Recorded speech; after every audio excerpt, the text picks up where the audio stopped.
Evolution is a term to define only one organism, and that's the self. The self is the universe, the self is the Alpha and Omega, God and infinity. And that's the only thing that evolves, because we are all part of the self. Nothing goes through an evolutionary process alone, or without direct benefit to the whole. So when you begin to think that there's this controlling elite, this controlling hand behind the curtains leading the planet to destruction, when you think the end is near, the apocalypse, Armageddon, and when you think we as a species are doomed, it is not they, it is you that brought this about. And for a very good reason. You are evolving. Stop blaming everybody and everything else. Quit panicking about global tyranny and natural disaster and pay attention. Because the world is telling you something, is telling you exactly what is wrong with you and how to fix it.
The Earth is believed to have formed 4.6 billion years ago. Within the first 150 million years, it began cooling and releasing gases from the lithosphere, which created the earliest forms of the Earth's atmosphere. Prior to the creation of this atmosphere, the sun's ultraviolet radiation made for uninhabitable conditions. But as the Earth cooled further, water condensed in the atmosphere and oxygen accumulated, making way for organic compounds. This spawned single-celled organisms and then plant life. And down through time, the evolutionary chain continued. And then we arrive at a species that does not seem to fit as well as the rest. Homo sapiens' gestation period of 9 months mimics the 3.8 billion year evolution of all life on Earth. The human embryo repeats the evolution of all species. When the sperm and egg unite, this new creation is a single-celled organism. Within hours, this single cell divides and multiplies more rapidly than any other species. 4 weeks later, the embryo begins to develop gills mimicking aquatic life. A few weeks later, it develops lungs and a tail with reptilian appearance. From there, a mammal is recognizable, and then onto a primate form. It then sheds its laguna, which is the embryonic fur, and at last shows the characteristics of a human child. The human body is a community of approximately 50 trillion cells. Everything the body does, the cell does as well. Cells have respiratory and excretory systems. They feed, feel, think, and communicate with other cells. Trillions of cells make up a single organism called the human body, and billions of human bodies help make up the organism we call Earth. The Earth has more similarities with the human anatomy than you may think. Earth has its own electromagnetic generation, just like the human body. Research has found that a direct current of electricity flows through perineural cells found around every nerve in the body. These pathways are called energy meridians and have been used in the practice of acupuncture for at least 2,000 years. Dating even farther back is the notion of dragon paths or ley lines in which many megalithic structures and stone monuments were erected, marking the energy meridians of the Earth. These energy meridians are generated by the resonant frequencies of the Earth, called the Schumann waves. Each planetary body has its own resonant frequencies and is determined by the circumference and diameter as well as the speed of orbit and rotation. The Earth's resonant frequency starts at 7.83 Hz and ends with the 7th harmonic at 43.2 Hz, correlating with the 7 chakras.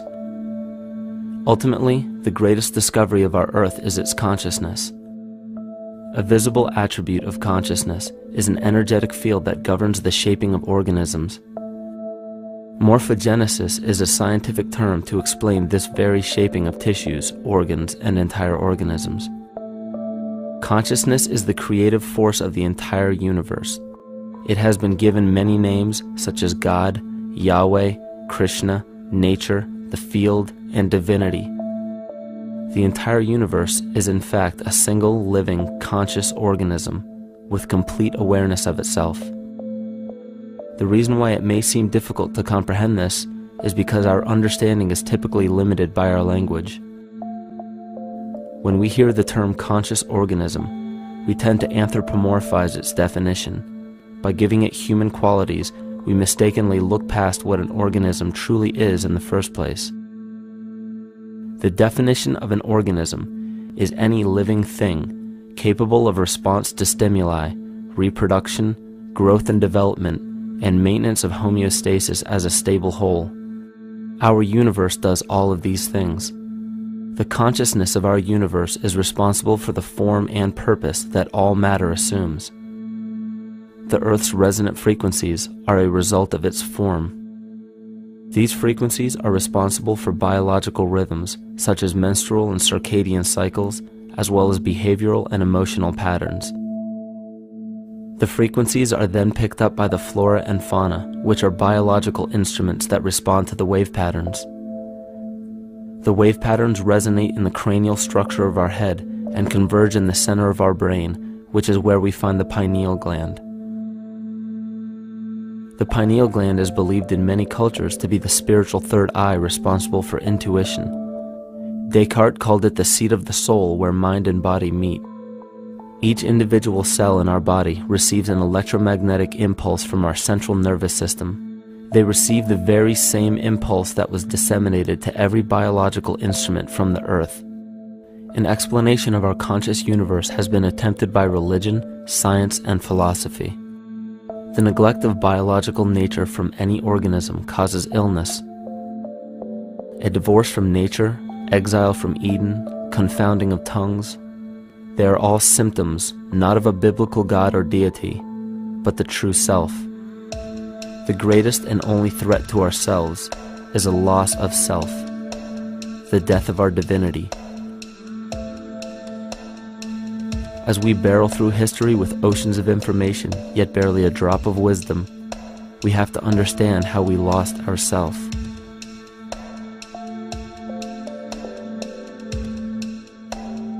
In sacred texts and ancient scriptures left by our ancestors, we find an incredible link between stories of creation, a great flood, the war of the gods, the Messiah dying for the sins of man, end-time prophecies, and similar characters. These correlations show up in myths from cultures that supposedly had no contact with one another due to distance in geography and time. The common thread we find that connects all of mythology has its roots in the stars. One of the most revealing accounts is the battle of the gods in heaven and the ensuing flood. In the Bible, Lucifer rivaled the Lord and was defeated and cast down to earth. In the creation myth of the Enuma Elish, we find a similar story of Tiamat being defeated by Marduk and cast down to the abyss of Apsu. In chaos, Tiamat, the mother of them both, Apsu and Tiamat's waters were mingled together, meaning that the chaotic waters of Tiamat were somehow mixed with the sweet waters of Apsu. Apsu was the Sumero-Akkadian god of the abyss beneath the earth.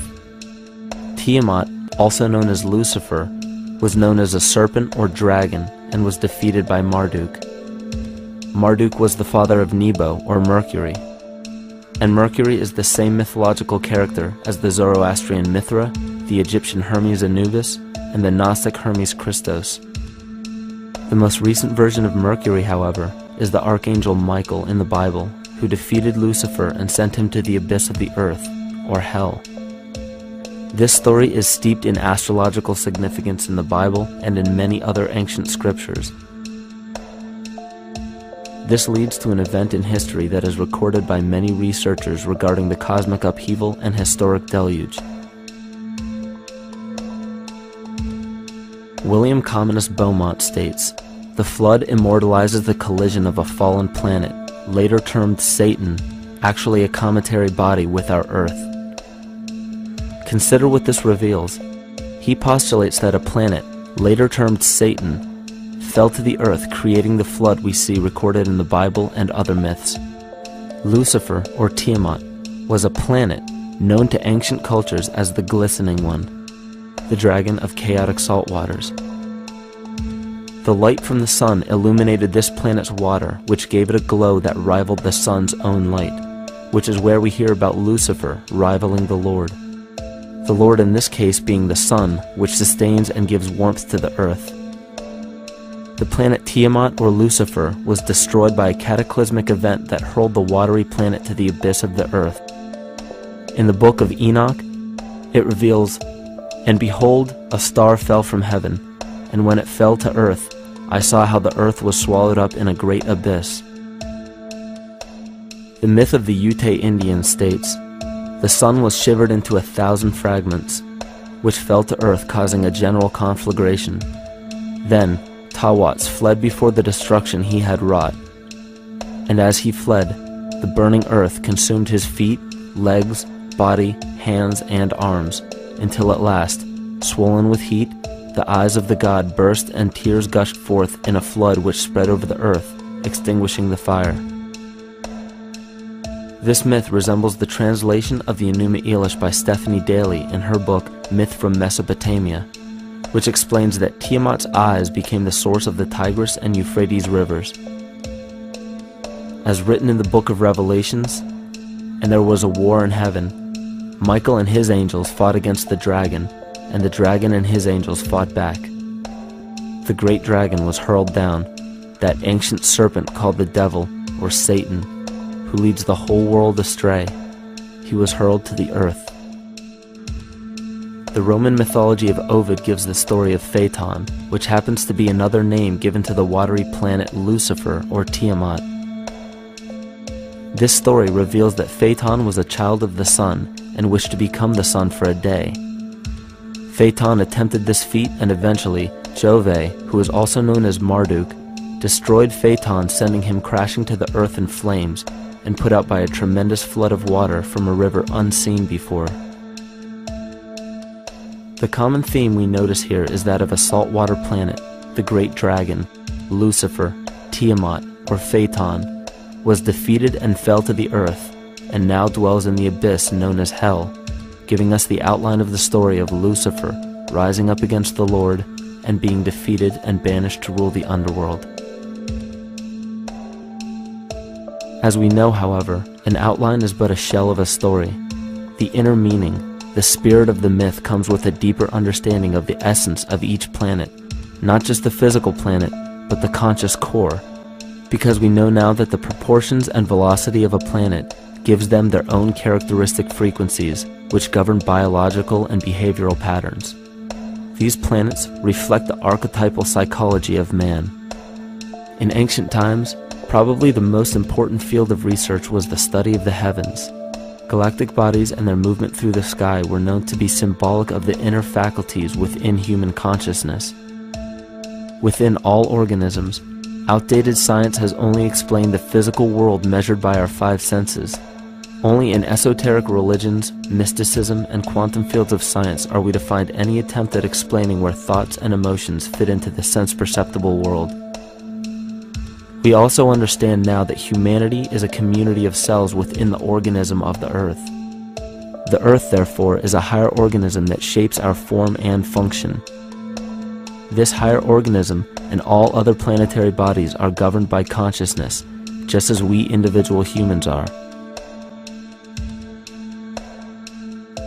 Therefore, the Newtonian belief that galactic bodies are nothing more than lifeless forms floating in space is tantamount to claiming that we humans are nothing more than a composite of elements in motion. We know that this is untrue because we feel, we think, and furthermore we see the result of our consciousness creating what we call life. Plato wrote, "This world is indeed a living being, endowed with a soul and intelligence, a single visible living entity containing all other living entities, which by their nature are all related." Furthermore, the cosmos is a single living creature which contains all living creatures within it. And in an article out of the Sufi journal, the author writes, "The world is a living spiritual being. This was understood by the ancient philosophers and the alchemists who referred to the spiritual essence of the world as the anima mundi, the soul of the world." In scriptures, we hear of the claim that angels guide the inner soulful actions of people, or that the gods wield influence over man. Most ancient spiritual and scientific teachings held the belief that the hierarchies of the gods, angels, archangels, archai, all the way down to the cherubim and the seraphim, are the hierarchies within the human psyche. In this way, we must understand that when the whole of ancient myths and sacred scriptures speak of spiritual influence from a higher being, they were speaking of archetypal forces that are inherent within us, not an influence from an external source.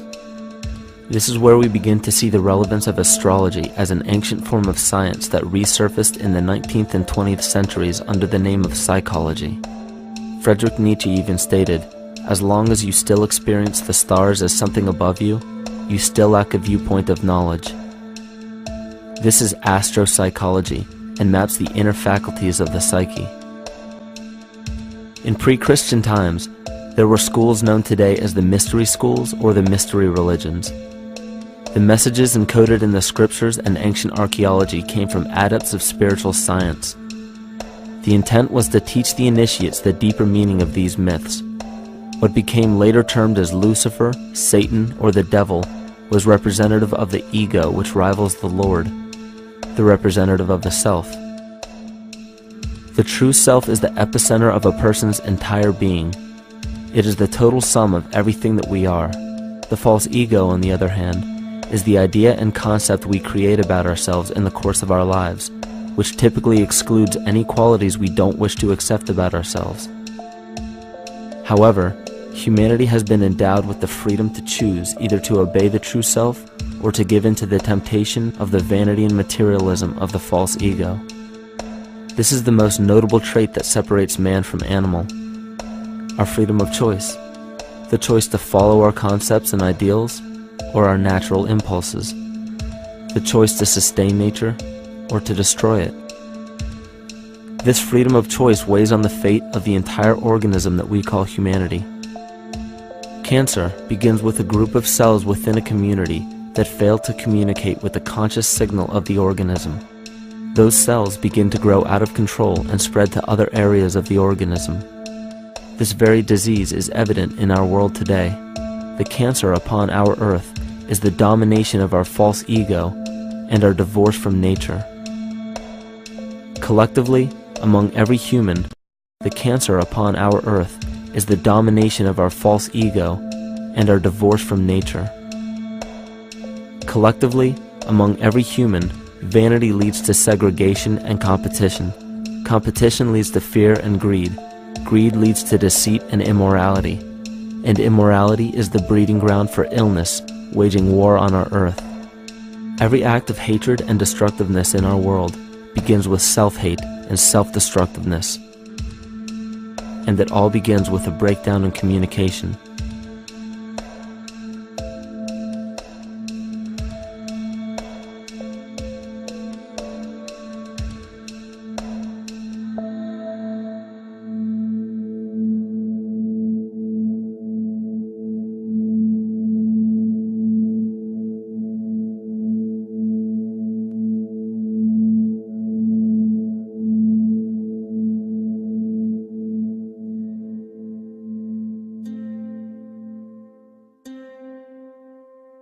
In nature, all that we perceive with our five senses is a result of two fundamental principles.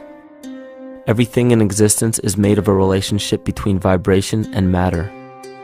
Vibration is a masculine creative force countered by matter, which is a feminine receptive force. Thus begins the principle of duality. We see this duality in ancient myths and philosophies, yet only those philosophies and scriptures that were perverted and raped of the original meaning gave the impression that one polarity was good while the other was evil.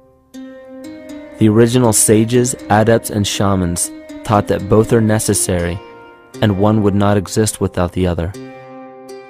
These two important principles come together to form all things in the universe. This is Kymatica. Even language, logos, the communication of any and all things in nature, depends upon this principle. Pete Peterson, in his works Cymatics, The Science of the Future, stated that nature shows examples of Kymatica in everything. This phenomena is found to be one of the prime forces that moves biological evolution along its path. Dan Winter reproduced an experiment to prove that the ancient languages of Hebrew and Sanskrit, when spoken, create a vibratory frequency that moved matter into sacred geometrical patterns. Upon further investigation, Hebrew, Sanskrit, Aramaic, Arabic, and other elder dialects have older roots in a parent language of Gaelic and quite possibly an even earlier origin. In Swami Murugesu's The Science of Mantra, he claimed that when a person chanted specific words in Sanskrit while filming a burning candle, the intensity as well as the color of the flame would change due to the frequency that the word would emit. This same science has been shown to lower and raise blood pressure. And in his own words, certain sounds can affect their circulation and nervous system. Whatever change such vibrations cause extends to the mind of a person and also to the surrounding atmosphere, causing warmth or coolness. All this can be known by study and shown by practice. This rediscovered knowledge of the science of sound shows that sound is something more than mere vibratory signals. Not only does sound interact with life, but it sustains and develops it. It acts as a conduit of conscious intent between people, societies, and entire civilizations. Yet the psychic illness we endure due to the domination of our false ego is reflected in the collective. Our psychological schism has shut us off from communicating correctly with our inner self, which is exactly how cancer cells within the body operate. In the collective, we have created a language barrier between humanity and the rest of nature, acting as a global cancer. Recorded in history, the efficacy of the ancient languages has been severely uprooted. The alphanumeric translation from Hebrew to English shows a complete reversal of the two languages, giving the cymatic effect unnatural results. Dr. Leonard Horowitz stated in his work on DNA, 1/3 of the sensory motor cortex of the brain is devoted to the tongue, oral cavity, the lips, and speech. In other words, oral frequency emissions spoken or sung exert powerful control over life, vibrating genes that influence total well-being and even evolution of the species. A degradation of language in this case is shown to affect biology. If something as basic and important as language can be degraded and devalued to such a degree, yet never questioned, what else might we be missing? Think of an aspect of your life that dictates the limits of your freedom. Government and law enforcement, insurance and pharmaceutical companies, taxes, building permits, driver's licenses, and more. There are hundreds if not thousands of stipulations, regulations, and boundaries on our freedom. And out of the ones that were just mentioned, how many have you researched to find out whether they apply to you or not? Let's look at the forms of law that we currently acquiesce to.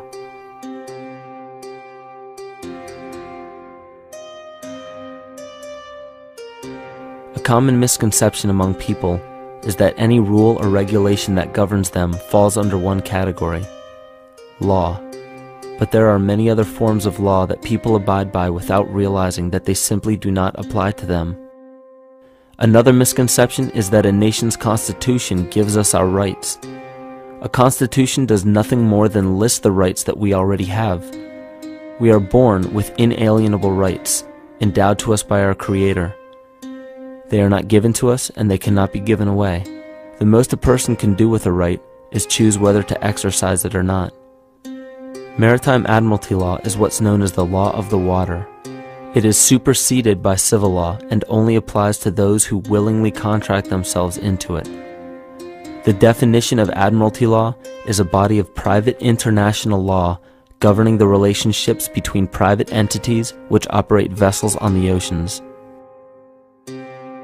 Let's look at how and why a form of law that is fashioned to govern corporations, businesses, and vessels has imposed its rule over natural human beings. This is all done through a form of word magic. A simple perversion of language has made it possible to convince people around the world that these alternative laws apply to them. One of the predominant beliefs in modern culture is that licenses, permits, registrations, and other forms of documentation are required to operate motor vehicles, use public roads, build structures and establishments, engage in free enterprise, and much more. Sadly, these beliefs are based on little to no investigation whatsoever, and are false. This belief structure is perpetuated by Maritime Admiralty law. This form of law was originally created to govern ships docking in foreign nations for the import or export of products and resources. It deals with banking and merchant affairs, not civil affairs. When a product is taken off of a ship and brought into a foreign land, that nation takes custody of the resource and accounts for it with a certificate. That certificate marks the birth date of that product in the custody of the respective nation. Think of why it is supposedly required to have a certificate of live birth in the first place. The Barron's Dictionary of Banking Terms defines a certificate as a paper establishing an ownership claim. So right there, we notice that everyone with a birth certificate is defined as being owned. People are used as collateral with other nations because the U.S. is bankrupt. The United States declared bankruptcy on March 9th of 1933.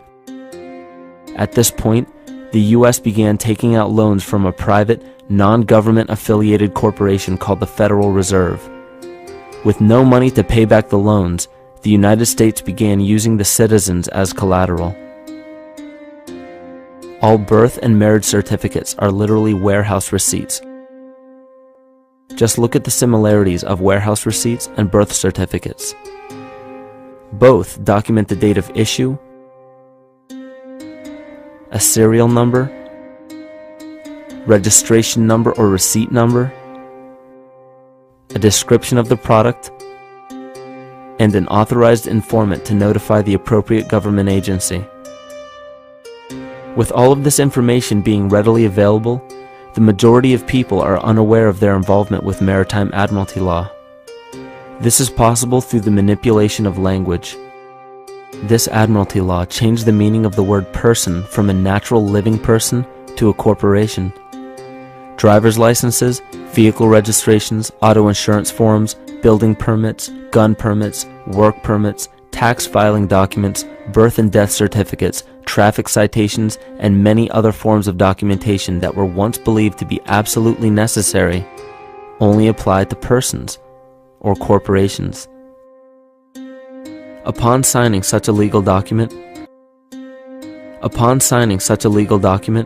you are indirectly waiving your rights under the Constitution and lowering your status to that of a corporation that is created with the same exact name as you. The only way to reconcile your true name from the name of the corporation is to take notice that the corporation has its name in all capital letters. This is known as capitis diminutia maxima. You may take notice that your driver's license, birth certificate, social security card, insurance cards, and more use all capital letters to legally represent the corporation with your name, not you. The corporation is known as an artificial person, whereas you, the human being, are known as a natural person. This deception goes even deeper when it comes to the courts that we attend. When showing up to court, you will notice that there are seats for witnesses behind a wooden fence or barrier. The defendant must cross through the entrance to the other side of the barrier where the plaintiff and judge sit. This act symbolizes the boarding of a ship. At this time, business can be conducted in Maritime Admiralty law. The judge, acting as captain or banker, is responsible for settling the balance between the two sides. This is why there is always a monetary value involved in any court case. The captain is simply dealing with banking and merchant disputes. Once the balance is paid, the case is closed. To turn the court case away from admiralty law where your rights are not protected, you must avoid agreeing to represent the artificial person. This is done by stating that you are the natural person. You don't have a first or last name because those imply corporate title. In a court case, you may state that the court takes judicial notice of your honor's oath of office. Every judge must take an oath of office to practice law, yet you must make it clear to the court and the jury that the judge is acting as judge and not banker. Remember that you are a natural human being of the earth. You are not governed by anything but your own consciousness. Laws are created within a society. The society that created the laws we see being enforced today is called the Law Society. Yet the most beautiful part of this entire deception is the fact that we are not part of the Law Society, so their laws do not apply to us. Judges, lawyers, and law enforcement officers, they're all part of a society. Within that society, they've created their own language that's deceptively similar to English. They have these little things called statutes, acts, and regulations that seem like laws, but they really only apply to those within their society. So that basically means all the traffic violations, minimum age requirements, and everything except for damage to another person or their property doesn't really apply to the natural person. Laws only apply to those within the Law Society. The game being played is an illusion. You can simply choose to open your eyes and reclaim the freedom that you were born with, bound by nothing but the limits of your imagination. These are just a few examples of assuring that your rights are being protected. By far, the most important line of defense against this deception is to be aware of the perversion of language, and be absolutely aware of how you form your beliefs and concepts.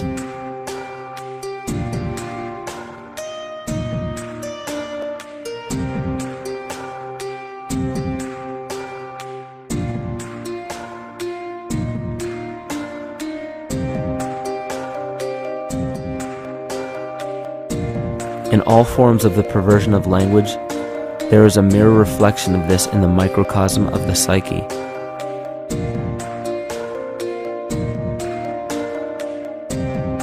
And the problem I see with humanity today is we don't truly know ourselves anymore. We have the 9-to-5 job, we have the house, the children, the bills, the television, the hobbies, and the errands that we run every single day, and we eventually begin to believe that this is who we are. But who are we beneath the job title, beneath the status of mother or father, theist or atheist, Republican or Democrat, black or white, man or woman? Who are we? Who are we deep down inside? We don't know, because every time we hear an answer that we don't want to accept about ourselves, we deny it. We'll pass it off and project it onto somebody else and judge them for it. This is repression. And we see what repression can do to us on an individual level, but what about on a collective level of humanity? What happens when the whole world refuses to see what they truly are on the inside?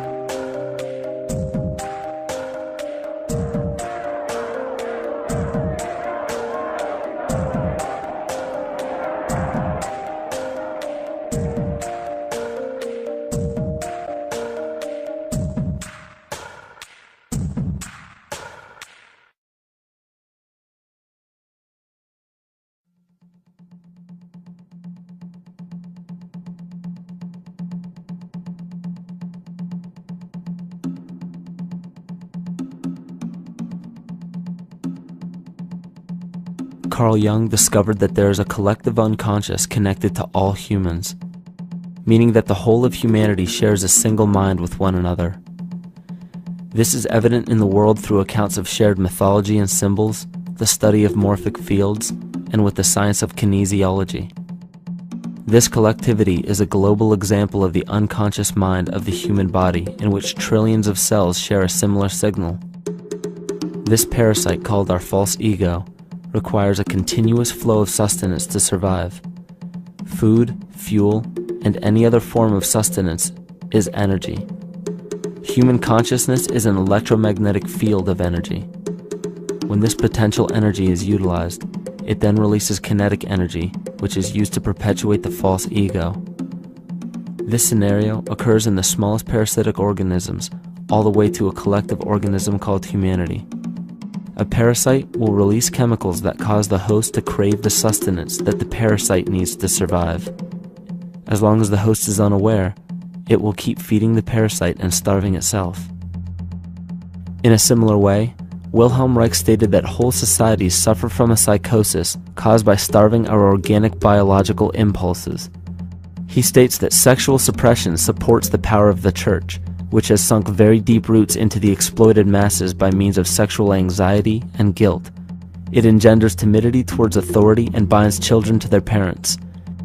This results in adult subservience to state authority and to capitalistic exploitation. It paralyzes the intellectual critical powers of the oppressed masses because it consumes the greater part of biological energy. Finally, it paralyzes the resolute development of creative forces and renders impossible the achievement of all aspirations for human freedom. In this way, the prevailing economic system, in which single individuals can easily rule entire masses, becomes rooted in the psychic structures of the oppressed themselves. What Reich was showing in this powerful quote is that on a collective level, the suppression of a natural function, whether biological, spiritual, or emotional, will result in an abnormal reaction, a psychic disease. This illness or disease is reflected into the masses through a collective unconscious and acts as an epidemic. Humanity is plagued with an incapacity for freedom, meaning that people en masse lack the ability to govern themselves on a psychic level, and this manifests in the macrocosm as government and organized religious powers, thus opening the throne, our national and individual throne, to anyone and anything.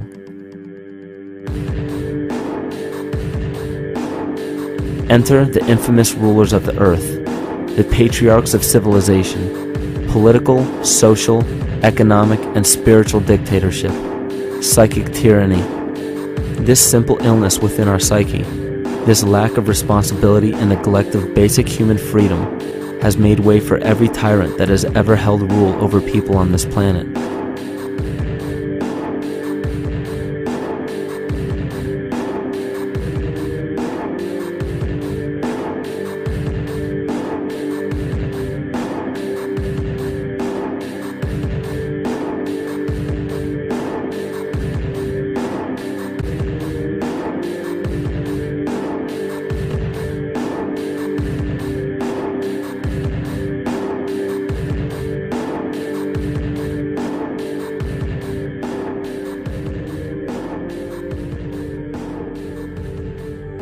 But these oppressive tyrants that are demonized by the masses are no different than us. In fact, they are one with us. In the book The Prophet by Khalil Gibran, he poetically states, "I say, as the holy and the righteous cannot rise beyond the highest which is in each of you, so the wicked and the weak cannot fall lower than the lowest which is in you also." Every one of us has the capability to commit the most horrifying sin or show the most beautiful compassion to our fellow man. This is the very definition of an illness within the psyche and soul of man.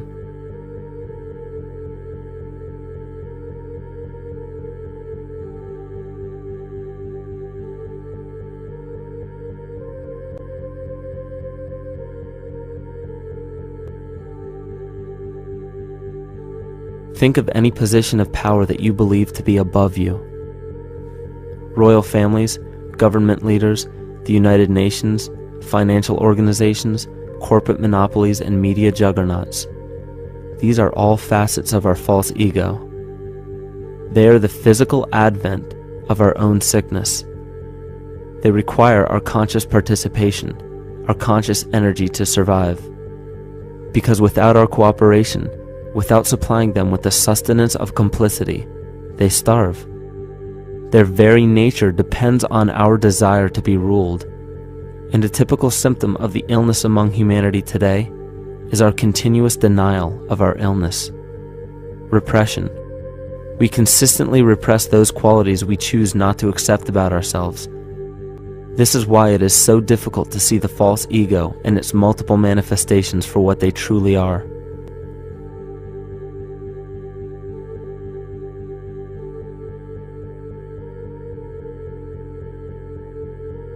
This is the very nature of the false ego.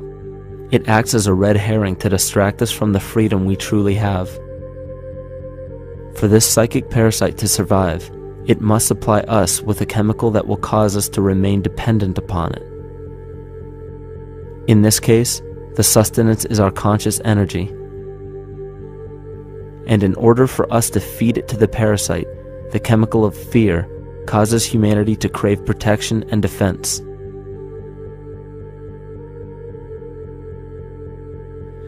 The functions of the body to survive can be broken down to two basic functions for any organism to survive. You have to be able to grow, maintain yourself, take care of your biology, but you also must be able to protect yourself, so that if you're just growing and you can't protect yourself, you'll become food for something else. So the survival involves a balance between growth and protection. Through the history of human civilization and through human evolution, we recognize that our nature is to be in a state of growth, and that our protection is only supposed to be used to, help us out of that threatening moment. You can't be in growth and in protection at the same time. So the significance is, when we see a need of protection, the stress hormones in the body shut off the blood vessels in our viscera or gut, which is the part of the body for growth. Well, the issue is, if you took the blood from the viscera and moved it out to the arms, then you left no blood in the viscera. That means no growth. But you're ready to fight. And when your fighting is finished, then the blood returns back to the viscera and you grow again. But in the world that we live in today, it's 24/7 fear.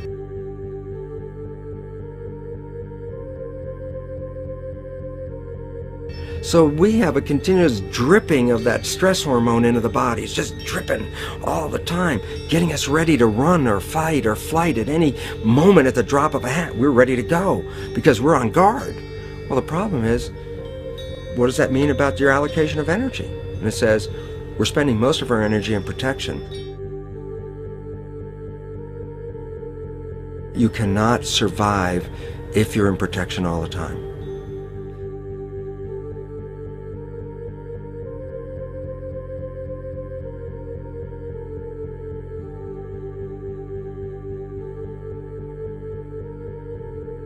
And if the parasite can control the nature of the fear, it can then create a fear among us that only it can defend us against. A recent physical manifestation of this comes from Zbigniew Brzezinski, former Secretary of State who also supported President Barack Obama. In his book, The Grand Chessboard, he states, as America becomes an increasingly multicultural society, it may find it more difficult to fashion a consensus of foreign policy issues, except in the circumstance of a truly massive and widely perceived direct external threat. Even the Reichsfuhrer of the Nazi Party, Hermann Göring, sums up this game of supply and demand perfectly when he stated, "The people can always be brought to the bidding of the leaders." That is easy. All you have to do is tell them they are being attacked and denounce the peacemakers for lack of patriotism and exposing the country to danger. It works the same in any country. It also works the same in every individual psyche. Just remember that the false ego has only one desire: to become greater and more powerful than the true self. This illness causes us to believe that we are separate from nature. This is why we see such a rise in the dependency of technology. This is why we see such little stewardship for the earth and the environment. And this is why we see bigotry, racism, sexism, and every other form of discrimination possible that leads to crime, violence, wars, and eventually, the global destruction of the organism. This endless state of fear, confusion, and segregation our world seems to live in is a symptom of the false ego creating a false threat.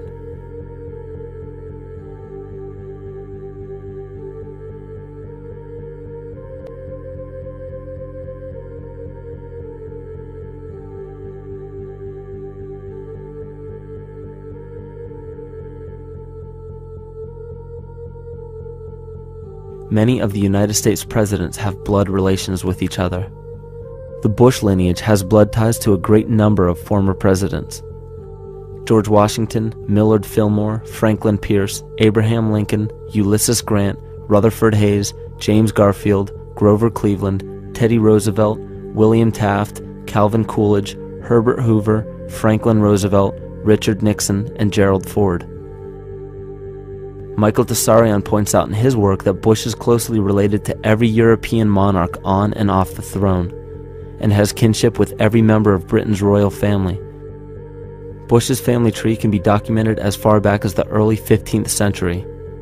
He has a direct descent from Henry III and from Henry VIII's sister Mary Tudor. He is also descended from Charles II of England. And we also find that George W. Bush is a direct descendant of Godfrey de Bouillon.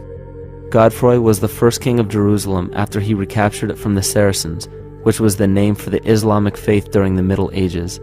It is interesting to note that the current occupation of the United States in the Middle East was re-established by the same family, George Bush Sr. in 1991, and again by George Bush Jr. in 2003. George Bush Jr. is then found to be a cousin to both opposing candidates of his 2 terms in office, Al Gore and John Kerry. Democratic President Barack Obama also has blood ties with George W. Bush, as well as Gerald Ford, Lyndon Johnson, Harry Truman, James Madison, and the British Prime Minister Sir Winston Churchill. On the opposing side of the 2008 presidential ballot, John McCain is descended from Robert the Bruce, King William I of Scotland, and also Godfrey de Bouillon. Probably one of the most interesting facets of the bloodline relations is the fact that the whole British royal family has descent from the Muslim prophet Muhammad through the Arab kings of Seville. This bloodline was passed through the kings of Portugal, Castile, and eventually down to King Edward IV. And this is a very, very different story from what you hear the media pumping out every day, being this idea of lineal superiority. It's completely debunked according to the foremost authority of aristocratic lineage, Burke's peerage. And this just goes to show that there's the true story, and then there's the manufactured illusion, the front that's given to the public.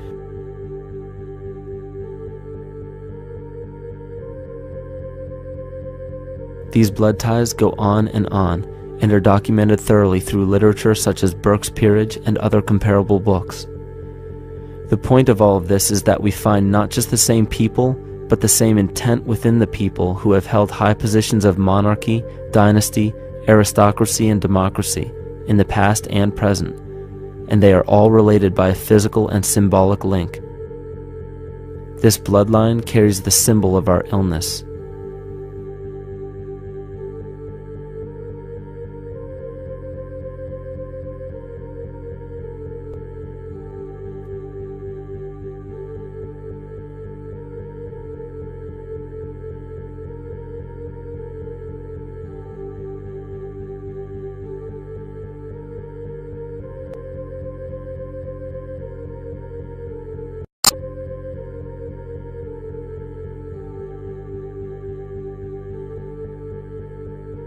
The symptoms of our psycho-spiritual illness are the wars, terrorist attacks, artificial or man-made disasters, and leader figures.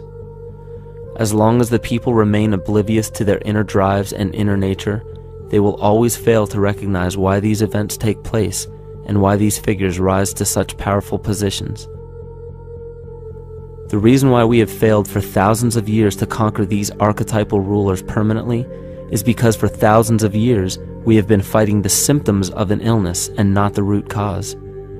For every corrupt government that falls at the hands of a revolutionary, oppressed people, 2 more will rise in its place every time, because the root cause of a corrupt government does not exist in the individual leading that government. It exists within the psyche of every individual, because an unaware host to a deadly parasite will do anything to avoid accepting his own incapacity for freedom.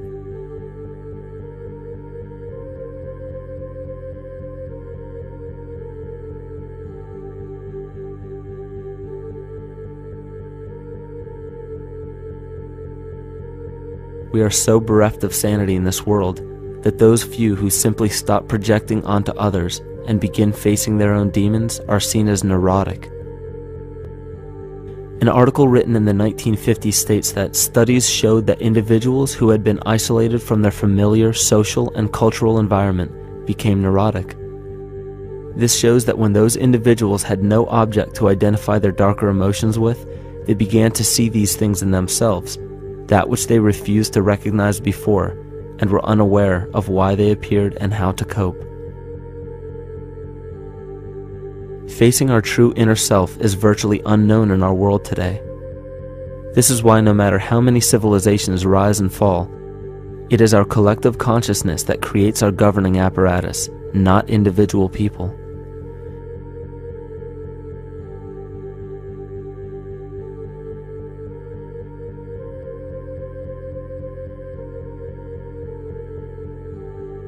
And after countless attempts, you would imagine that people would realize that a physical retaliation may not be the solution. Yet here we are, thousands of years later, with technology that can clone DNA, vehicles that can break the sound barrier and probe the depths of space, and science that can overcome almost any sickness. Yet we still fail to take notice to the importance of thoughts and consciousness. This is the very definition of insanity. And every single one of us is responsible for this psychic epidemic, because we're killing the messenger and paying no attention to the message.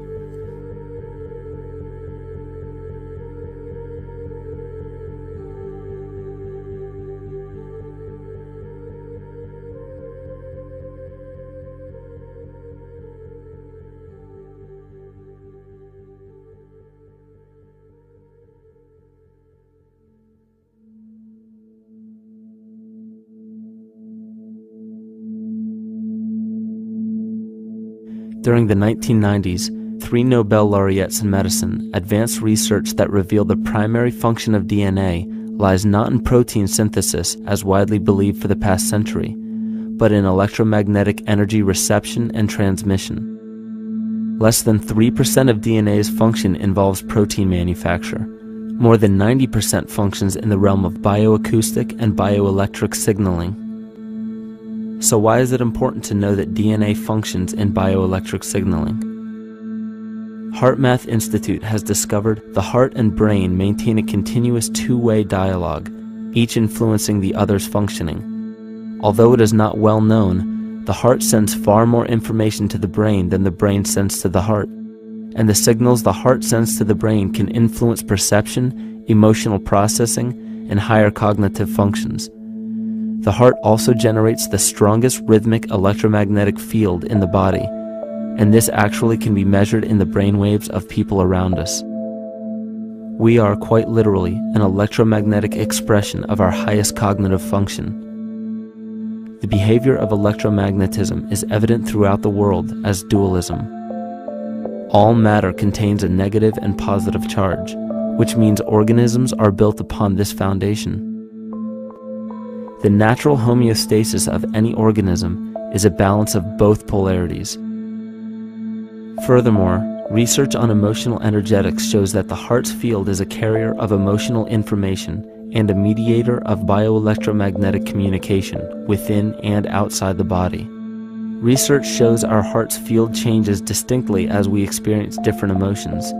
It is registered in people's brains around us and apparently is capable of affecting cells, water, and DNA studied in vitro. Fear.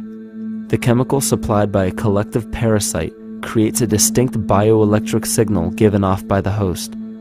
This signal is disseminated to the organisms within our community and will grow outward through the entire organism unless it is counterbalanced by an opposing force. Dr. Fritz Alan Popp discovered that the cells in our body communicate through biophotons, which are tiny particles of light that are single units of an electromagnetic field. This communication system within our body also exists between people in what's known as morphic resonance. This was known by the shamans, sages, and adepts of antiquity. These teachings were commonplace in prehistoric cultures. It wasn't by sheer chance that artistic expression and rituals were the cornerstone of every ancient civilization. Art was used as a personal method to exercise the shadow content of the psyche and introduce it to the conscious mind.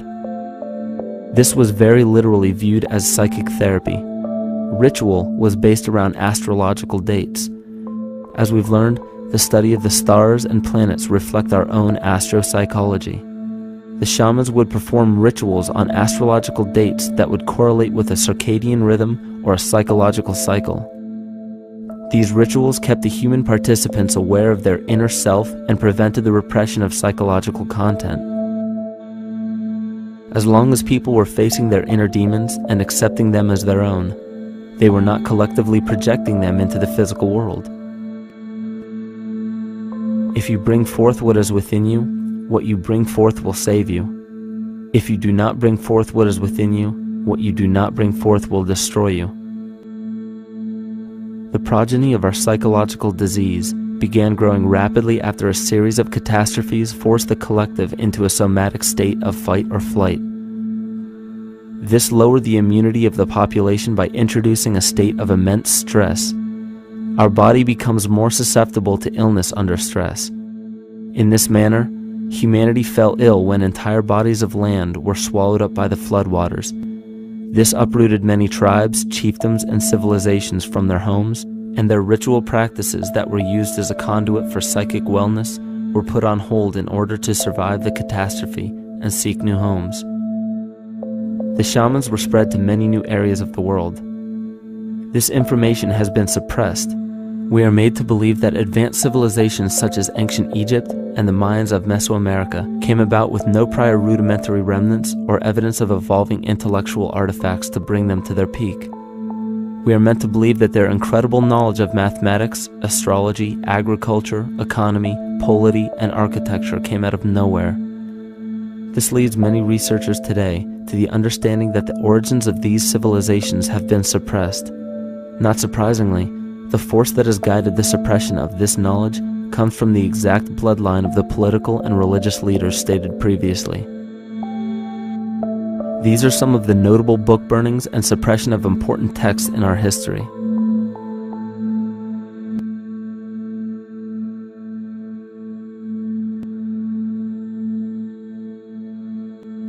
Yet after all of this suppression, there are still remnants of the dispersion of elder civilizations in nearly every country. There is tremendous evidence of ancient cultures visiting North America long before the conventional belief of European colonization. Barry Fell states in his book America BC, there are ancient inscriptions now being reported from nearly all parts of the United States, Canada, and Latin America, written in various European and Mediterranean languages in alphabets that date from 2,500 years ago. William Commonus Beaumont wrote, "The Toltec and Maya civilizations never originated on American soil, but appeared there full-blown, with a well-defined art and system of hieroglyphic writing which possesses affinities with Egyptian. It is found that there are thousands of prehistoric sites across New England and several other northern states showing inscriptions, carvings, and mounds created by Druidic mariners as far back as 800 BC. To suppress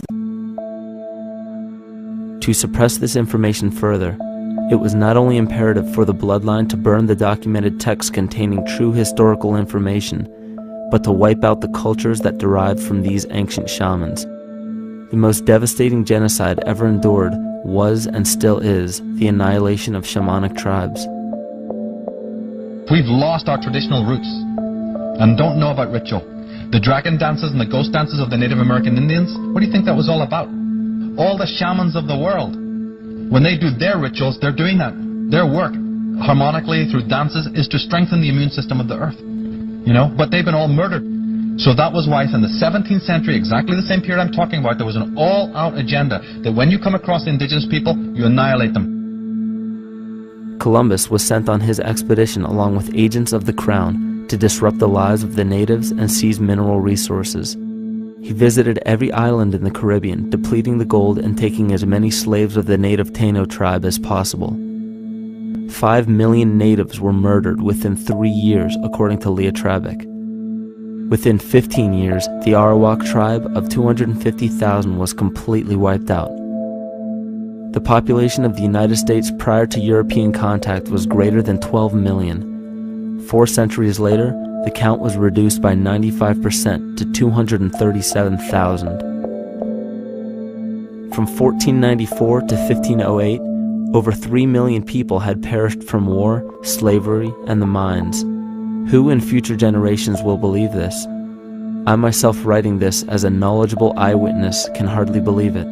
My eyes have seen these acts so foreign to human nature, and now I tremble as I write. Another agent of the false ego bloodline was Hernando Cortez, who decimated the Aztec tribe and plundered their mineral resources. This again was the case through Cortez's second cousin, Francisco Pizarro, who conquered the Incan Empire in Peru. These atrocities are seen throughout Africa, New Zealand, New Guinea, East Timor, and are still seen today in Canada. This was a deliberate attempt to bury any surviving remnants of the ancient world and our true history. It is a naive mistake, however, to categorize and blame everything and everyone involved with politics or religion for this suppression of knowledge. It is only natural for people to crave spiritual understanding when there are so many manufactured missing links and perversions in the spiritual text today. And due to this void of spiritual wisdom, honest and moral people who are simply trying to understand their place in this world become the prime consumer market for those who wish to exploit this vulnerability. To have enough power to run our own lives, basically. If we look at the New Age movement, for instance, which is another kind of trap in all of this, where people might end up actually. They're looking for something so bad that they're taking all these things that are handed to us or to them. But it's not really based on any real understanding. It's still kind of coming from a religious type of perspective. People are genuinely seeking something new. They're genuinely seeking a new type of spirituality, or to better themselves, or to change something. But this is being hijacked, and what they actually do is that they lead you into another type of group mentality or a new age religion, whatever it is, and people still are not able to kind of really break free from that and follow their own journey or their own path, which I think is very important in all of this.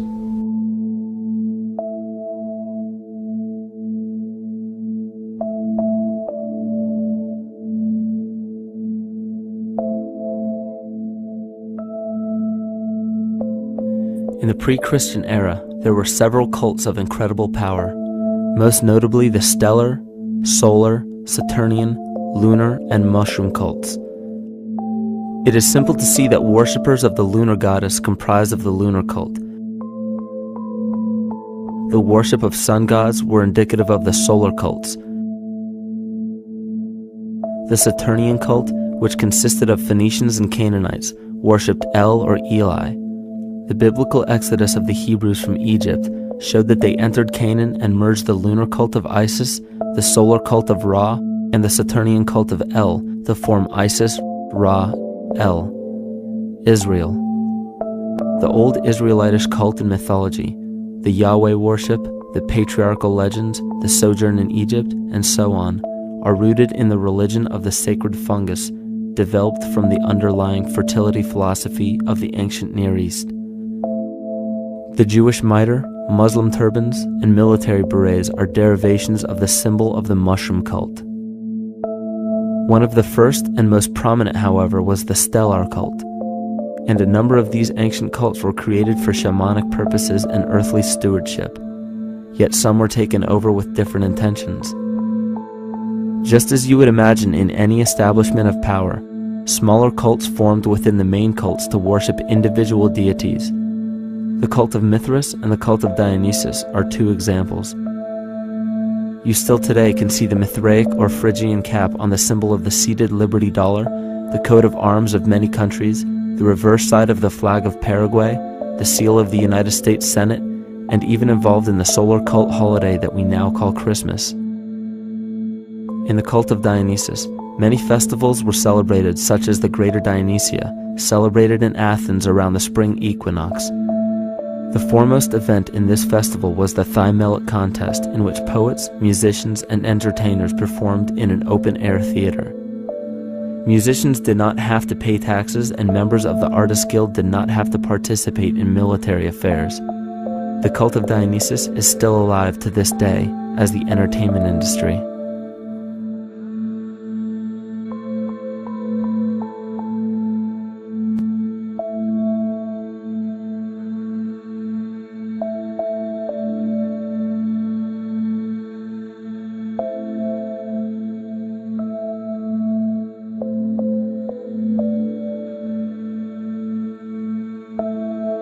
These cults still exist in many important positions of power throughout the entire civilized world. Yet the most important function of these groups is to manufacture the consent and complicity of the people. The conscious mind is the creative mind. It's the one that has your personal identity into it. It does the real thinking. And then there's a subconscious mind. Well, there's no entity in it. The subconscious mind is the equivalent of a tape player. It records behaviors, and then at the push of a button plays a behavior. It's automatic. It's a very convenient thing, because then we don't have to relearn all the time. Once you know it, you can make a pattern. The problem is that the basic patterns of belief and behavior that are programmed in the subconscious mind came from our teachers, primarily our parents, our family, and our community. So most people don't even understand how easily we're influenced by our environment. Every person that we encounter, every single situation that we're faced with, every little word that's said on television may not seem too influential to our conscious minds, but your unconscious is designed specifically to let every environmental signal influence you without your awareness. So the question is, are we leading conscious or unconscious lives? And now neuroscience has told us in the unfolding of our lives, only 5% of our life is controlled by our conscious mind, and 95% of the time controlled by the subconscious with programs from other people that were installed in there. And the problem is, it means when those programs are playing, we don't see them. And the skeptics will sit there and say, consciousness, archetypes, astrology? No. We create things with our hands, not our minds. Archetypes aren't physical. They can't influence me. But when you think of the fact that we're only conscious of this small little fraction of our behavior, what we don't realize is that entire countries, entire civilizations that think they're free and independent, but are unconsciously too afraid to be free and independent, they will beg to be governed. And if they can't do it themselves, who do you think will consciously or unconsciously take that responsibility? It usually ends up being that strong, masculine, animus archetypal figure. When we think we're in danger, we're not looking for our mother to nurture us. We want our father to protect us. And right on cue with the age of fear, this age of catastrophe, the age of this parasite, we see masculine domination. And one of the primary conduits for giving our responsibility and our conscious energy away is money. We surely don't want to admit that our dependency on money is flawed, because that would imply that the fault is our own. And God forbid we take responsibility for our lives, so we blame the money. This is the cornerstone of the entire illusion being built around us by the false ego. Money is said to be the root of all evil, yet it cannot be evil because money is only a symbol. Symbols carry only the faith and spirit of the observer. This means that the symbol of paper money, yet it cannot be evil because money is only a symbol. Symbols carry only the faith and spirit of the observer. This means that the symbol of paper money evokes and surfaces the evil intentions and inherent flaw of our false ego. Money only exists because we agree to accept it as valuable.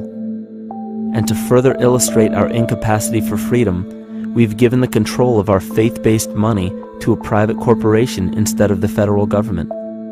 There is no law stating that we have to use Federal Reserve notes as currency. We choose to because we fear the alternative: independence.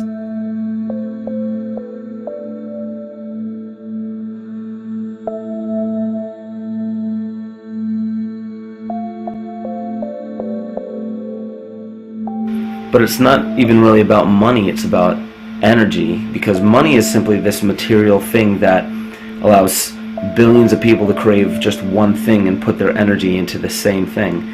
It's not the plasma TV or the house or the lifestyle or the job or the significant other or the status that we're really after, because we know that we're empty.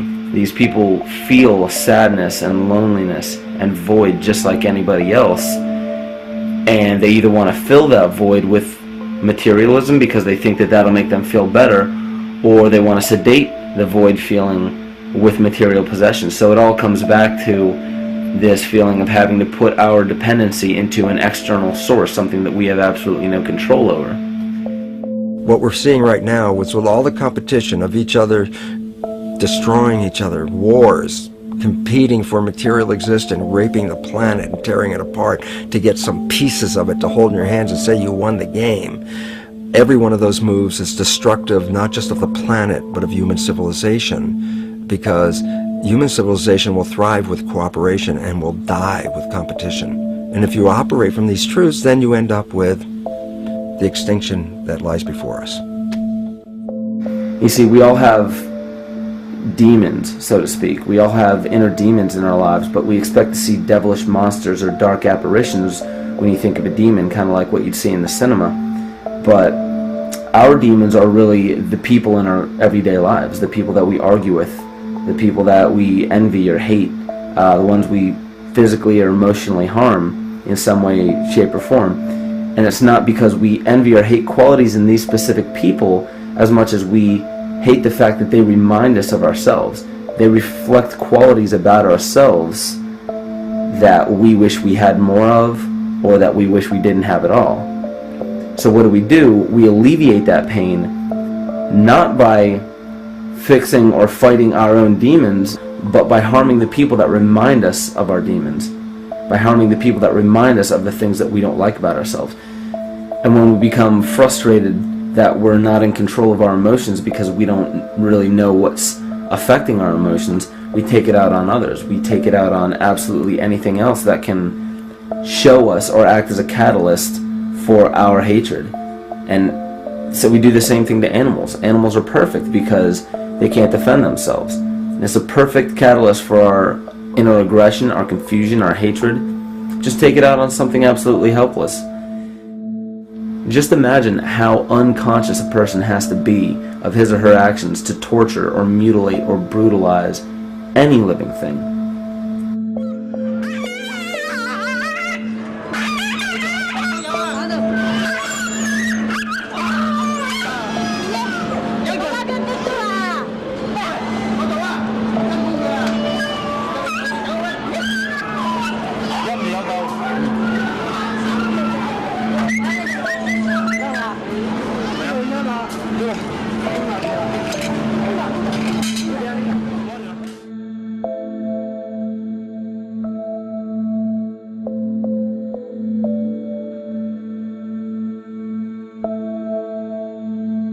His goat's down, and he'll be here, and we can. Ouch! Ooh, he bit you. Look at his tail. Is it common with your kids, maybe? He's a big guy. That's a real.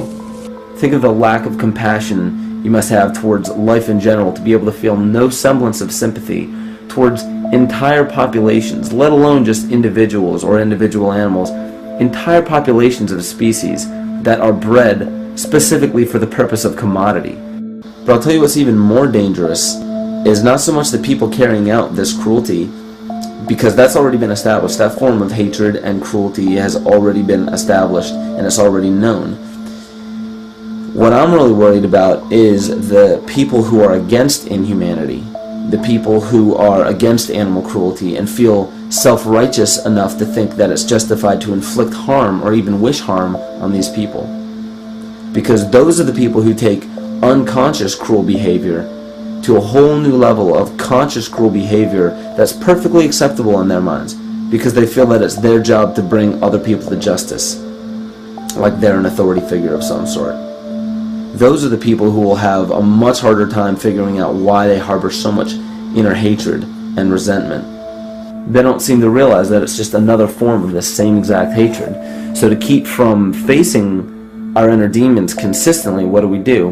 When we begin to realize, hey, wait a minute, maybe it's not alright to inflict harm on any other living thing, then the ego has to come up with a more esoteric form of cruelty to trick us into displaying the same form of self-hatred, the same indignant attitude, but just in another way and towards another group of people. But the emptiness will always find a way back in, and people will always start to feel restless again, no matter how many times they transfer blame to yet another person or yet another group. We need chaos in our lives. We crave destruction. We beg for catastrophe. Because if we don't have these things to act as a form of exorcism or a catalyst for us, we start to notice these things in ourselves, and that's what we don't want. You see, we can deal with wars. We can deal with terrorism. We can deal with stock market collapse and economic collapse. We can deal with these things. But once we start to notice this chaos within ourselves, that's what we're really afraid of. We'll take 1,000,000 September 11ths over one moment of true insight towards our self-hate.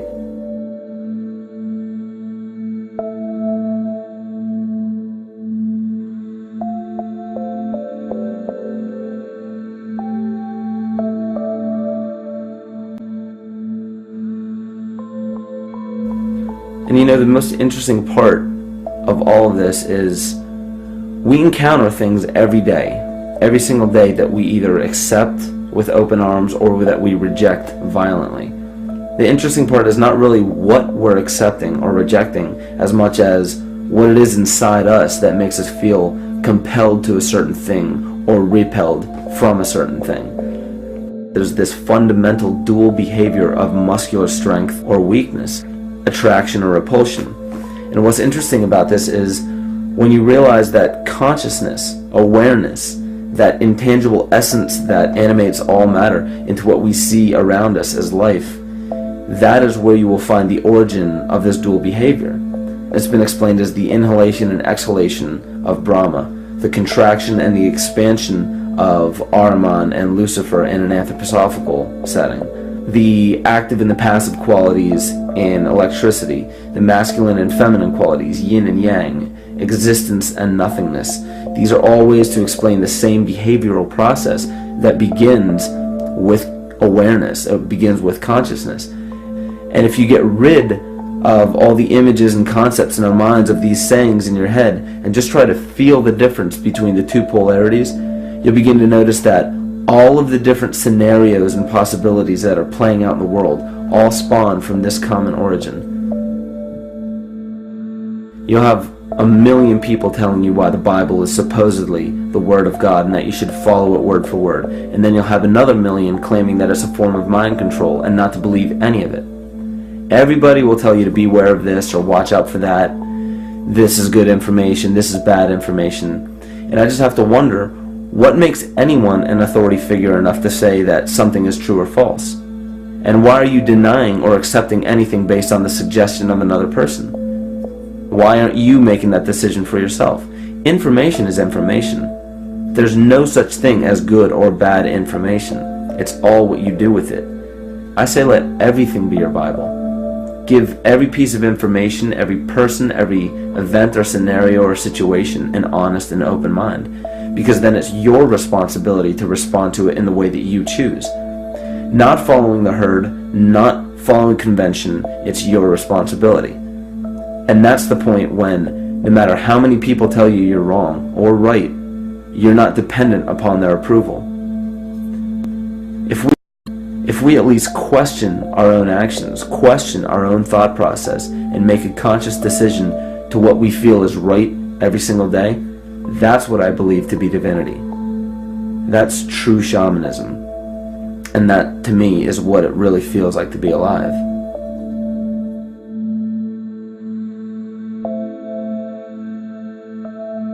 In this conscious, living universe, there are no laws of nature, just habits. There is nothing external to the universe to enforce a law upon it.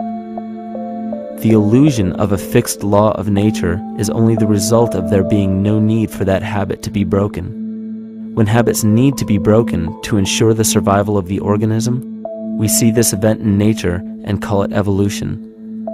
The collective mind shapes our evolution. And a great example of this is the experiment done by John Cairns in 1988. His team put lactose-intolerant cells in an environment with only lactose for food. Under a law of nature, every one of these lactose-intolerant cells would have died. But surprisingly, they all survived. Every one of them understood the problem that they were facing and replaced the defective lactase enzyme with a functioning one to utilize lactose for food. If a cell has the ability to decide how and when to evolve because it's facing extinction, then anything can. The existing beliefs are that a human body is a biochemical machine controlled by genes, and therefore the behavior, emotions, and character of our biology, our health, our lives are controlled by genes which we don't control. So this is what we taught people. You're a victim. Genes control your life. You didn't pick them. You can't change them. The genes you end up with program what's going to happen. My experiments on stem cells, which I started in 1967, I'd isolate one stem cell, put it in a petri dish, and then it would divide every 10 hours. So I took all the cells, split them up into 3 groups, and then just put them in 3 petri dishes. And then I changed the growth medium, the constituents of the environment, in each of the 3 dishes. In one dish, the cells form bone. The second dish, they form muscle. And the third dish, they form fat cells. What controlled the fate of a cell? And the first thing you have to say is, well, wait, they were all genetically identical when they were put in a dish. So obviously the genes didn't control it because they all had the same genes. What was different was the environment. And all of a sudden in my career it said, oh my gosh, here I am teaching genes control life, and the cells are telling me genes respond to life. And since you can control the response, you can control your life. It's how you read the environment, how your mind perceives the environment. And if you understand this, then you could lead yourself to the most wonderful expression on this planet, to be fully alive and fully healthy, just how you respond to the world.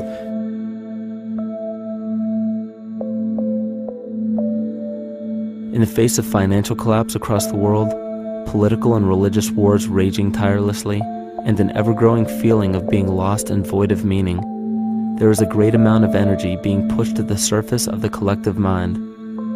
Evolution does not come about gradually. It happens in spurts and fits, and comes about due to a tremendous need for the organism to survive. We are now at a point in history where we will choose. We will choose to become sovereign or remain dependent, to face our true self or continue fighting a ghost, to become well or allow this disease to grow, to live or to die. The choice is yours.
And tears gushed forth in a flood which spread over the earth, extinguishing the fire. This myth resembles the translation of the Enuma Elish by Stephanie Daly in her book Myth from Mesopotamia, which explains that Tiamat's eyes became the source of the Tigris and Euphrates rivers. As written in the book of Revelations, and there was a war in heaven. Michael and his angels fought against the dragon, and the dragon and his angels fought back. The great dragon was hurled down, that ancient serpent called the devil, or Satan, who leads the whole world astray. He was hurled to the earth. The Roman mythology of Ovid gives the story of Phaeton, which happens to be another name given to the watery planet Lucifer, or Tiamat. This story reveals that Phaeton was a child of the sun and wished to become the sun for a day. Phaeton attempted this feat, and eventually Jove, who is also known as Marduk, destroyed Phaeton, sending him crashing to the earth in flames, and put out by a tremendous flood of water from a river unseen before. The common theme we notice here is that of a saltwater planet, the great dragon, Lucifer, Tiamat, or Phaeton, was defeated and fell to the earth, and now dwells in the abyss known as Hell, giving us the outline of the story of Lucifer rising up against the Lord and being defeated and banished to rule the underworld. As we know, however, an outline is but a shell of a story. The inner meaning, the spirit of the myth, comes with a deeper understanding of the essence of each planet, not just the physical planet, but the conscious core, because we know now that the proportions and velocity of a planet gives them their own characteristic frequencies, which govern biological and behavioral patterns. These planets reflect the archetypal psychology of man. In ancient times, probably the most important field of research was the study of the heavens. Galactic bodies and their movement through the sky were known to be symbolic of the inner faculties within human consciousness. Within all organisms, outdated science has only explained the physical world measured by our five senses. Only in esoteric religions, mysticism, and quantum fields of science are we to find any attempt at explaining where thoughts and emotions fit into the sense-perceptible world. We also understand now that humanity is a community of cells within the organism of the Earth. The Earth, therefore, is a higher organism that shapes our form and function. This higher organism and all other planetary bodies are governed by consciousness, just as we individual humans are. Therefore, the Newtonian belief that galactic bodies are nothing more than lifeless forms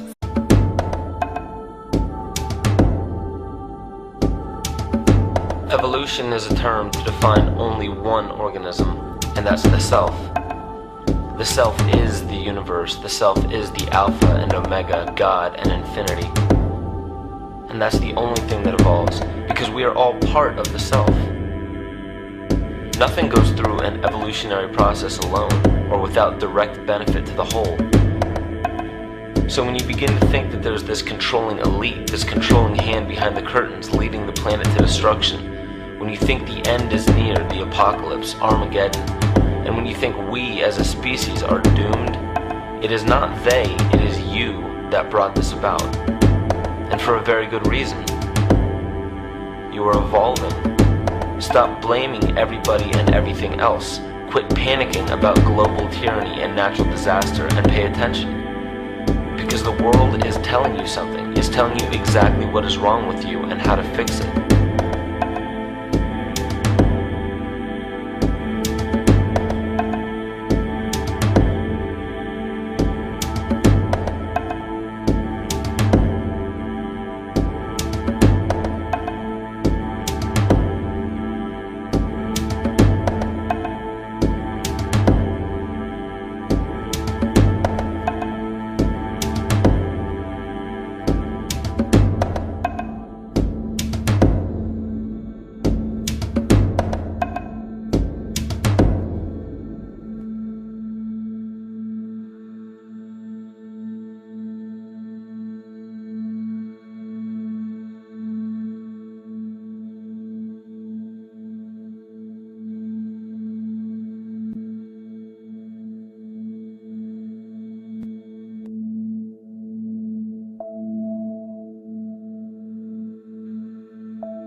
The Earth is believed to have formed 4.6 billion years ago. Within the first 150 million years, it began cooling and releasing gases from the lithosphere, which created the earliest forms of the Earth's atmosphere. Prior to the creation of this atmosphere, the sun's ultraviolet radiation made for uninhabitable conditions. But as the Earth cooled further, water condensed in the atmosphere and oxygen accumulated, making way for organic compounds. This spawned single-celled organisms and then plant life. And down through time, the evolutionary chain continued. Stars. One of the most revealing accounts is the battle of the gods in heaven and the ensuing flood. In the Bible, Lucifer rivaled the Lord and was defeated and cast down to earth.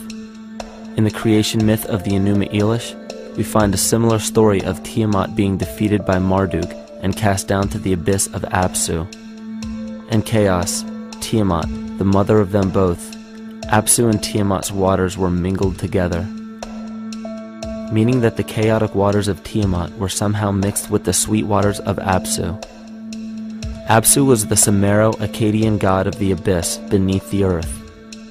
Tiamat, also known as Lucifer, was known as a serpent or dragon and was defeated by Marduk. Marduk was the father of Nebo or Mercury, and Mercury is the same mythological character as the Zoroastrian Mithra, the Egyptian Hermes Anubis, and the Gnostic Hermes Christos. The most recent version of Mercury, however, is the Archangel Michael in the Bible, who defeated Lucifer and sent him to the abyss of the earth, or hell. This story is steeped in astrological significance in the Bible and in many other ancient scriptures. This leads to an event in history that is recorded by many researchers regarding the cosmic upheaval and historic deluge. William Commonus Beaumont states, "The flood immortalizes the collision of a fallen planet, later termed Satan, actually a cometary body with our Earth." Consider what this reveals. He postulates that a planet, later termed Satan, fell to the earth, creating the flood we see recorded in the Bible and other myths. Lucifer, or Tiamat, was a planet known to ancient cultures as the Glistening One, the dragon of chaotic salt waters. The light from the sun illuminated this planet's water, which gave it a glow that rivaled the sun's own light, which is where we hear about Lucifer rivaling the Lord. The Lord in this case being the sun, which sustains and gives warmth to the earth. The planet Tiamat, or Lucifer, was destroyed by a cataclysmic event that hurled the watery planet to the abyss of the earth. In the book of Enoch, it reveals, "And behold, a star fell from heaven, and when it fell to earth, I saw how the earth was swallowed up in a great abyss." The myth of the Ute Indians states, "The sun was shivered into 1,000 fragments, which fell to earth, causing a general conflagration. Then Tawats fled before the destruction he had wrought. And as he fled, the burning earth consumed his feet, legs, body, hands, and arms, until at last, swollen with heat, the eyes of the god burst." And then we arrive at a species that does not seem to fit as well as the rest. Homo sapiens' gestation period of 9 months mimics the 3.8 billion year evolution of all life on Earth. The human embryo repeats the evolution of all species. When the sperm and egg unite, this new creation is a single-celled organism. Within hours, this single cell divides and multiplies more rapidly than any other species. 4 weeks later, the embryo begins to develop gills mimicking aquatic life. A few weeks later, it develops lungs and a tail with reptilian appearance. From there, a mammal is recognizable, and then onto a primate form. It then sheds its laguna, which is the embryonic fur, and at last shows the characteristics of a human child. The human body is a community of approximately 50 trillion cells. Everything the body does, the cell does as well. Cells have respiratory and excretory systems. They feed, feel, think, and communicate with other cells. Trillions of cells make up a single organism called the human body, and billions of human bodies help make up the organism we call Earth. The Earth has more similarities with the human anatomy than you may think. Earth has its own electromagnetic generation, just like the human body. Research has found that a direct current of electricity flows through perineural cells found around every nerve in the body. These pathways are called energy meridians and have been used in the practice of acupuncture for at least 2,000 years. Dating even farther back is the notion of dragon paths or ley lines in which many megalithic structures and stone monuments were erected, marking the energy meridians of the Earth. These energy meridians are generated by the resonant frequencies of the Earth, called the Schumann waves. Each planetary body has its own resonant frequencies, and is determined by the circumference and diameter, as well as the speed of orbit and rotation. The Earth's resonant frequency starts at 7.83 Hz and ends with the 7th harmonic at 43.2 Hz, correlating with the 7 chakras. Ultimately, the greatest discovery of our Earth is its consciousness. A visible attribute of consciousness is an energetic field that governs the shaping of organisms. Morphogenesis is a scientific term to explain this very shaping of tissues, organs, and entire organisms. Consciousness is the creative force of the entire universe. It has been given many names such as God, Yahweh, Krishna, nature, the field, and divinity. The entire universe is in fact a single living, conscious organism with complete awareness of itself.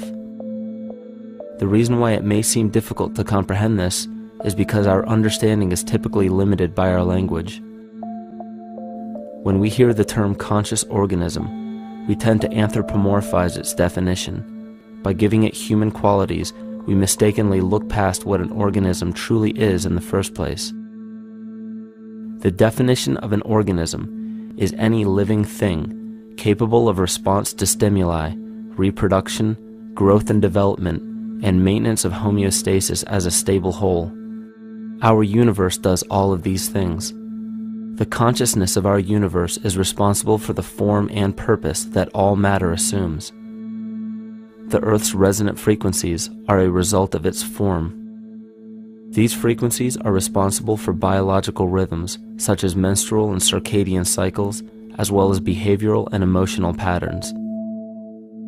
The frequencies are then picked up by the flora and fauna, which are biological instruments that respond to the wave patterns. The wave patterns resonate in the cranial structure of our head and converge in the center of our brain, which is where we find the pineal gland. The pineal gland is believed in many cultures to be the spiritual third eye responsible for intuition. Descartes called it the seat of the soul where mind and body meet. Each individual cell in our body receives an electromagnetic impulse from our central nervous system. They receive the very same impulse that was disseminated to every biological instrument from the earth. An explanation of our conscious universe has been attempted by religion, science, and philosophy. The neglect of biological nature from any organism causes illness. A divorce from nature, exile from Eden, confounding of tongues, they are all symptoms not of a biblical God or deity, but the true self. The greatest and only threat to ourselves is a loss of self, the death of our divinity. As we barrel through history with oceans of information, yet barely a drop of wisdom, we have to understand how we lost ourself.